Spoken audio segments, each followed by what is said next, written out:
one of those days that I'm actually sharing with many people because I'm hearing some coughs and colds. I've got bronchitis going. I am not contagious anymore. You would have had to line up for that earlier this past week.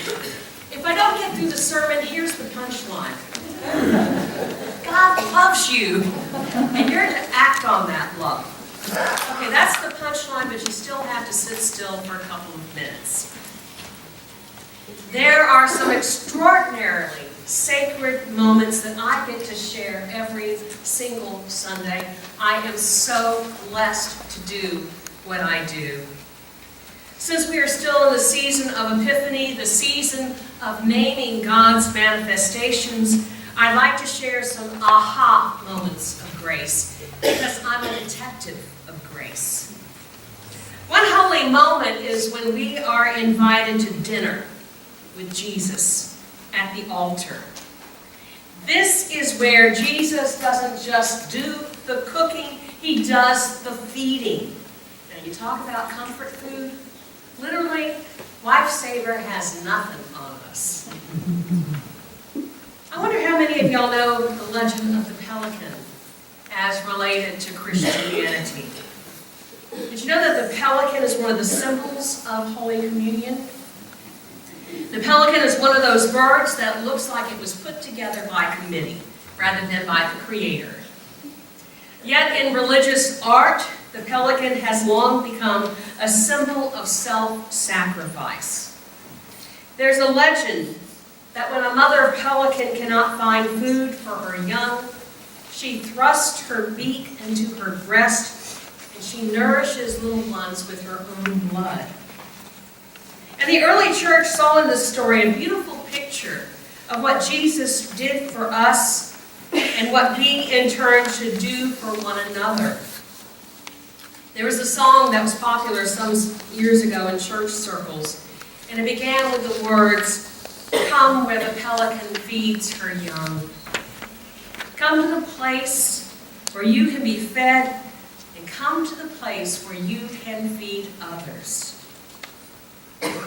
Another sacred moment for me is the privilege of calling you the beloved, to remind you of your own identity. Because the world has so many other names for you, it can be hard for you to remember who you really are. Great one. You're the beloved. Several years ago, I was visiting another church, and the preacher kept calling us beloved. And every single time he did that, I felt tears well up. I'm not used to be calling beloved. And now I was. That was an epiphany that had to be shared, which is why I try to use that term of endearment at least once every service. I want you to know who you are. What's the punchline? Thank you. You may be getting there sooner rather than later. It's like we're all trying to be superheroes with some kind of secret identity, when Jesus is just trying to get us to take our mask off and say, you don't have to be a hero. Claim your own identity. I don't know if you watch comic book movies like I do, but I've always been fascinated by Batman, especially the current Batman. How does he turn his head? How does he breathe? I mean, for us as Christians, it's like being Batman and taking our mask off and saying, now you can breathe. Now, while I've been sick this past week, I've been binging on the TV series, This Is Us. Anybody watch that? Okay, I am only in season 1. Do not tell me what happens, okay? Or I will call God down on you. But there was an episode that caught my attention.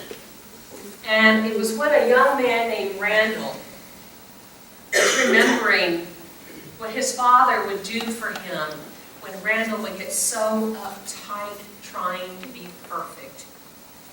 He remembered that his dad would place his hands on either side of his face and appropriately say, breathe. Let's breathe together. In and out, until their breathing became one, until their breathing brought peace. And that's what God is doing for us. Get that in your mind. God is placing his hands on either side of your face and saying, let's breathe together. In and out, until we become one. Other epiphanies for me come from books I love to read. One of my favorite authors is Anne Lamott. I love the earthiness of her spiritual writings, especially some of her early stories of how she began to discover the love of Jesus. Anne writes that hers was a patchwork God, sewn together from bits of rag and ribbon, Eastern and Western, pagan and Hebrew, everything but the kitchen sink and Jesus. And she says, one afternoon in my dark bedroom, the cracks webbed all the way through me. I believed that I would die soon, from a fall or from an overdose. I knew there was an afterlife, but I felt the odds of my living long enough to get into heaven were almost nil. They couldn't possibly take you in the shape I was in.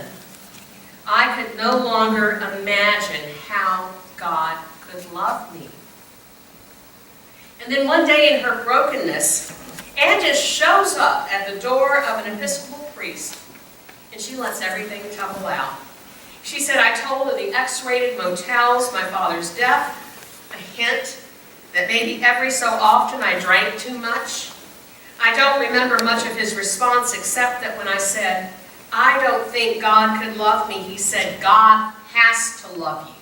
That's God's job. And gradually begins to feel comfortable sharing with really was a dollar free. She looked him up in the yellow pages. And one day she goes and she asks him, what does it mean to be saved?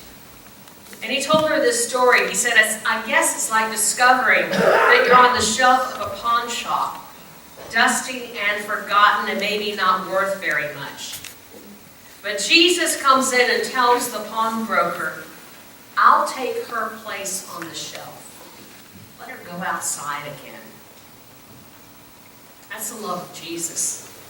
That's the salvation of Jesus. Remember, we are broken people living with other broken people in a broken world.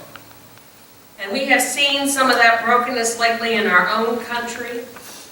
And while it would be easy, so easy, to respond with something less than love, love has to have the last word in our faith. It has to. There are no outcasts in the Jesus movement. And that is hard, hard work. Last week I told you that one of the things we're striving for in this congregation is not to be a red church or a blue church, but a purple church. And I had somebody say, I'm a former Jesuit, that's not going to work well with me. And I thought about it, and I thought, purple is the color of an emperor. It's the color of royalty. And you and I are royalty when we love the way of Jesus. You see, it's much easier to put up a no trespassing sign than it is a sign that says all are welcome. But when we act on it, that is one of the signs of God for me. And that leads me to the last of my epiphanies. It comes from a sitting with this passage from 1 Corinthians. We heard part of it. It's just leading to this passage on love. It's a passage that's read at a lot of weddings. And the cynics among us would say to the couple, good luck with that. Because what Paul has to say is so hard. So hard. Love is patient. Love is kind. Love is not irritable. Apparently love has not seen me before I had my first cup of coffee. But then I had this little epiphany. I remembered this passage from the first letter of John. Beloved, God is love, and whoever abides in love abides in God, and God abides in him.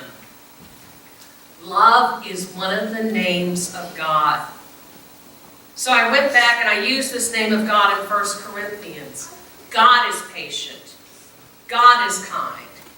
God is not envious or boastful or arrogant or rude. God does not rejoice in wrongdoings, but rejoices in the truth. God is love.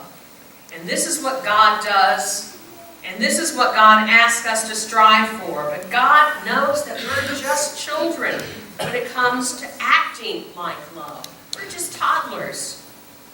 Do y'all remember playing dress up when you were kids? We did that in my family. My brother would dress up in my father's uniform. My sisters and I would get into my mother's makeup. And then we would try her high heels. That was always funny. We'd wobble around the room. But when we did that, when kids did that, we're just trying to see what it feels like to be an adult. Because nothing fit just right. And certainly those clothes and shoes didn't fit just right because we were children. And I wonder if this isn't what Paul meant when he said, when I was a child, I spoke like a child, I thought like a child, I reasoned like a child. Maybe it's one way of saying I was trying to put on love, but because I was not yet mature in my faith, I had to play dress up first. Then I became an adult. Becoming an adult in the faith of Jesus takes years and years and years of training. And some people never grow up. Never. Never grow up. They cling to their childish ways and faith. But even that is okay, because they're on the path, they were trying. And then, beloved, there comes the day when we get to see Jesus face to face. And we realize that even though we thought we had a grown-up faith, a grown-up love, it is nothing, absolutely nothing, compared to being in the presence of the very definition of love. I've told you all this before. I imagine heaven a lot. I think a lot about what it's going to be like to be in the presence of Jesus face to face, to be in the presence of love. Now I know only in part, then I will know fully, even as I have been fully known. Talk about an epiphany. And that's when you get to hear your name spoken in a way you can only hear dimly on earth. Close your eyes for a moment. Think on your name. You were given that name by someone who loved you. Your mom, your dad, a guardian, someone who loved you. Think on your name. And now hear that name spoken with all the love that you have ever known. Hear your name spoken. And hear the name, you are my beloved. Beloved. Hear Jesus say your name and savor this. Savor it. My beloved, welcome. Welcome. I hope and pray this is an epiphany for you.